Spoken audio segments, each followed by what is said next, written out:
Hello and welcome to another development diary for Mongoose Traveller 2nd edition on Foundry Virtual Tabletop. It's been a bit of a while since my last one. I've done a couple of videos showing how to use the system and set things up as both as referee and players, but even with that it's been a bit of a delay. I've been busy over the last few weeks. I'm kicking off another Traveller campaign, so I've been prepping for that, and has been coding going on in the background, but what with work commitments and everything else, things have been a bit tight for putting out a video like this. So I'm going to go over some of the changes and features and plans which have come up in the last few weeks. So let's start by looking at something which actually I didn't do. So if we open up our character, take a look at the equipment lists, we can see that we've now got a sort by category tick box here, and the formatting is slightly different. So this is something that was contributed by Hakeem4321. So thank you, Hakeem. So it's not released yet. It's in final testing, hopefully going out this week. But so let's have a look at what it's done. So traditionally, I've sorted equipment by its status, so things which are in use. So if we look at our cloth armor, we can move that to being carried, and it will get removed from our actual armor. We can put it back on. You got the items being carried, so they're not actively in use, they're not in your hand. And items owned, which are items which you own but which you don't have it on you at the time.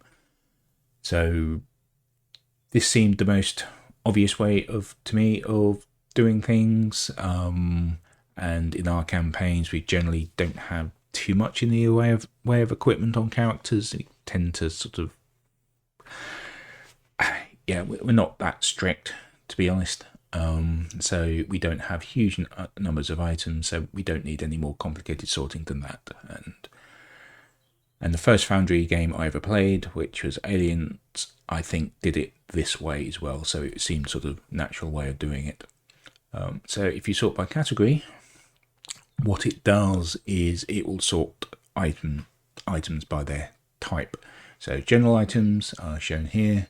We've got augments, we've got armor, and we've got weapons. And if you've got other things like software, etc., it will also create those subsections. So if we got rid of that augment, that section will go away. So it keeps things nice and tidy.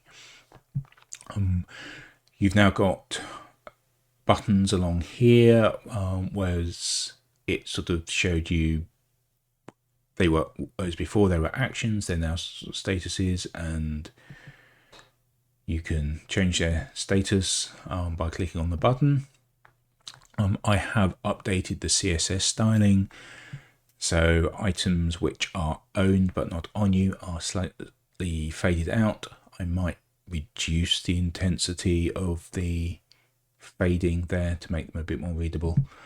But items which are active, i.e. in your hand or worn, they've got a thicker border and slightly different coloured. If we carry that, they've got a slightly darker background as well, so there's it's a bit more obvious. You don't just have to look at the items. So hopefully this will be useful for people, and especially I think if you've got a lot of items, it might make it a bit easier to find things. You still have the different colours for armour and weapons, but yeah, it's an option, and it's on a per character basis. Whilst we're on the subject of items, let's have a look at that. Something that has been released and was also contributed by Hakeem You've got a button for sending items to the chat. So if we click that, it will put a description of the item in the chat. Different item types will show different types of statistics. I haven't done all item types for that, so yeah, there's probably room for improvement there. But yeah, I can see how this might be useful sometimes when you just want to, either as a referee or as a player, you want to put something in the chat as a quick reference. For people,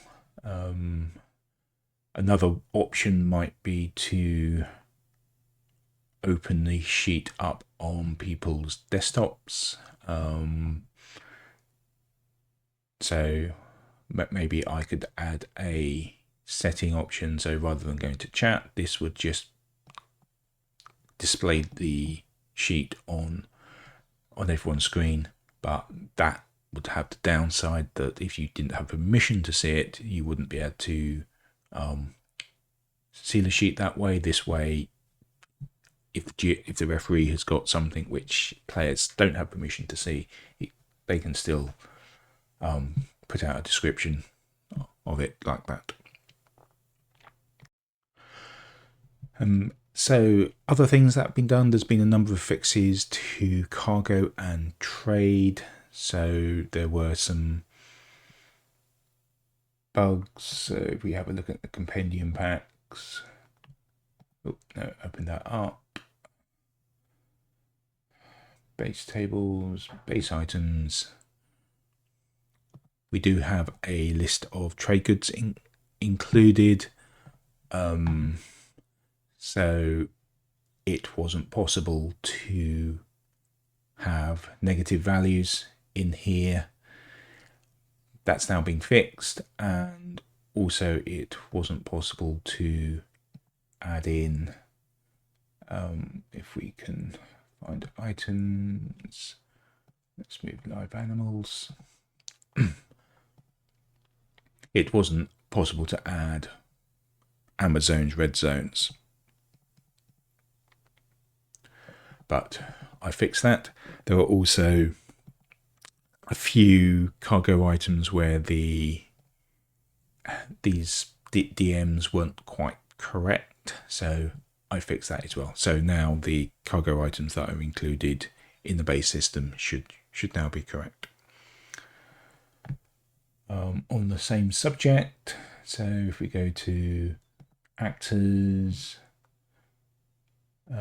what do we got? A world. We don't have a world, so let's create a world.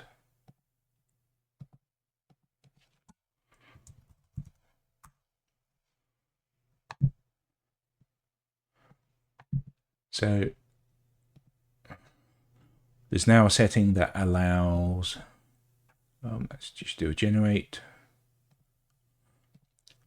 these numbers to be shown as hexadecimal rather than decimal. Previously, I was showing these numbers down here on the left as decimal numbers. I've also added in the numeric code where it wasn't there before, so population previously didn't show the code. Law level does. Yeah, so we now show a hexadecimal. That's available in the settings whether you want to see it in hex or see it in decimal. It still defaults to decimal. So trade codes can now be overwritten. So if we unlock that, you can now add codes to a world, and you can manually override whatever was set on the UWP. So in Mongoose Traveller, trade codes are defined by the UWP, so I didn't see much point in allowing these to be edited. And actually what happens if you switch that off is it will immediately go back to recalculating it from the UWP. But yeah, some people have reasons for wanting non-standard trade codes in there, so there you go, you've now got the option to do that. And apparently some of the worlds in Pirates of Drenax have some trade codes which don't match the UWP, so if you're trying to replicate that, you need an override for that. Whilst we're on the subject of worlds, so patrons have always had this option to hide a patron from players. For factions, I've now added that option as well. So if you have, you can make factions secret, in which case players won't be able to view them. They'll be able to view the other ones, but they won't be able to view those ones. If you want to,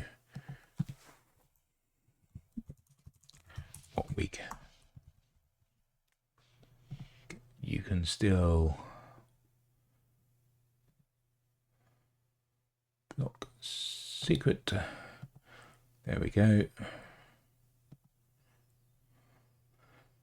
You can still make parts of the text secret. So if you've got a faction which you want to be visible to players, but you want part of the description to be hidden from them, then you can mark blocks of text as secret. This is a standard Foundry feature. You can do that for patrons, and you can also do it in biographies, etc. for NPCs. Basically, the owner or the GM will have permission to see the secret text. Other players won't. So if you have an NPC which you want to have hidden text describing them, you can do that. But yeah, just looking at this now, I'm wondering whether it might be nice to have some visible marker to show that some of these factions are hidden from players, but I can worry about that later. Okay, so let's take a look at skill roles. So since my last video, skill roles have been tidied up slightly. You've now got a role mode in here, so you can make a role private if you wish to, without having to go down into here and set whether it's private or public. So if you've got a one-off role which needs to be private or blind or whatever, you can do that here. And I've tidied up the ordering of these, so it's a bit more obvious. So you've got the standard things of difficulty and DM modifier here on the right, and you've got the more sort of slightly meta things of role type and previous private public over here on the left.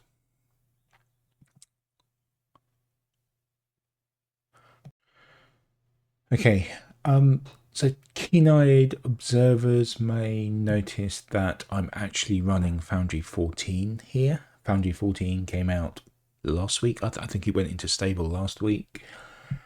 I haven't done a lot of testing on this. I mean, it seems to work.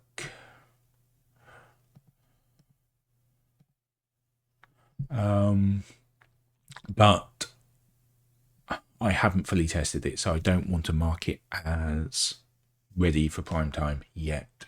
I just did some quick testing with augments, and yeah, they didn't seem to be working. There seems to be a problem with augments on Foundry 14, so I'll need to have a look at that and fix that at the very least. But yeah, most of it seems to be okay. Looking at, I mean, one of the big problems in Foundry 13 was they completely changed the CSS, and that broke a lot of things because I have some quite extensive CSS styling on the compendium stuff. So all this needed fixing in order for it to even be readable. So that took a while, but hopefully I've tied things down now, so it should be a bit more future-proof. Something else I'm also working towards is basically I don't know whether it's Foundry 15 or 16, but the old APIs are going away. So all these character sheets and things need to be redone. They'll probably not that one. Where are we? Oh, yeah, I can do you. PC sheet. So, yeah, you see, we get some active effect issues. Yeah, so sheets will probably move towards this sort of styling, but yeah, I need to update a lot of things to API v2, which is unfortunately going to take my time away from doing new features, which is a bit annoying, but it's something that will need to be done because I'm sure people will want to upgrade to all the new exciting features of later Foundries at some point. As part of this, well, I mean, the first sheet I'm actually working on is the vehicle sheet. So Mongoose Vehicles update has come out. That has changed a lot of the rules around vehicles, especially about how damage works. So vehicles have a completely different damage system to everything else now, which is going to be a bit of an annoyance to implement, but it needs to be done. So I'm currently working on vehicles, and I am doing those using the v2 sheets and APIs, so they'll be done yeah, they'll work in a completely different way, and they'll be the foundation of how I do the rest of the character sheets. So that's something that's going to take a while to do, but it's something I am working on now. One final thing to take a look at, something that got added in. What do we want? We want those again. Base macros. So I've added in a skill request macro. We drag it down to here. When you click on this, it allows you to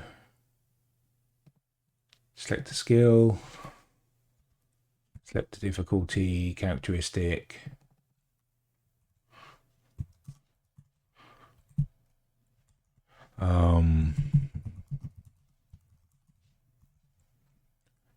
and you can put in failure text, success text,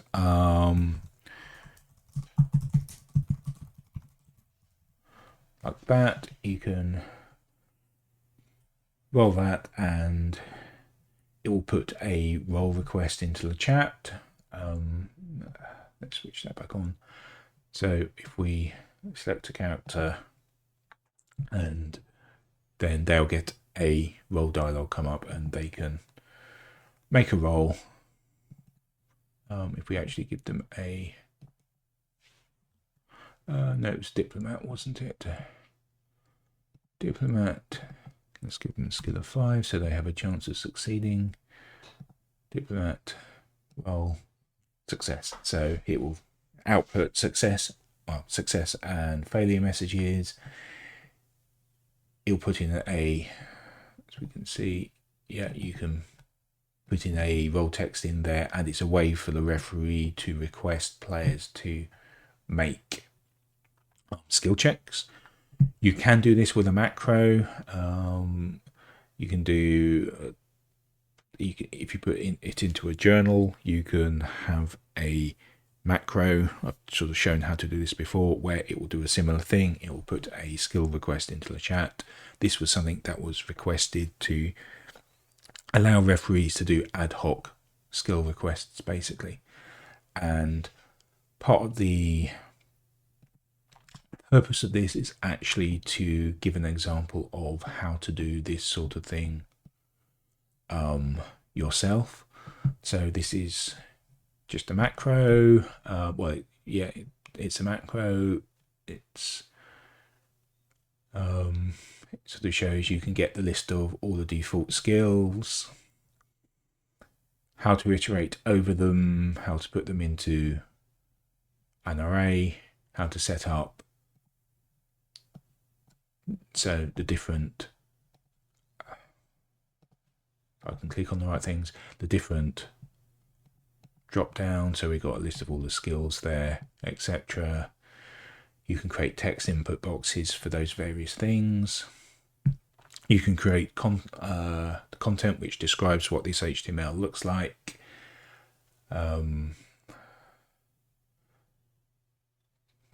This will open up a dialog using V2 API. Then what you can do is you could then just make a skill check if you want, but I've got that bit copied out, commented out.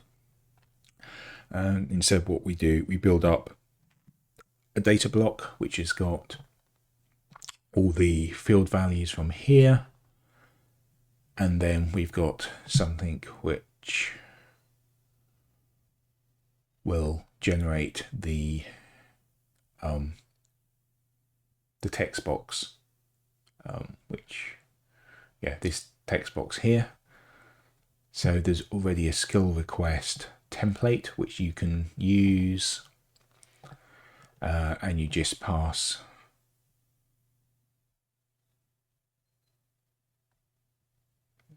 so what have we got? Yeah, so I'm just trying to remember how this works.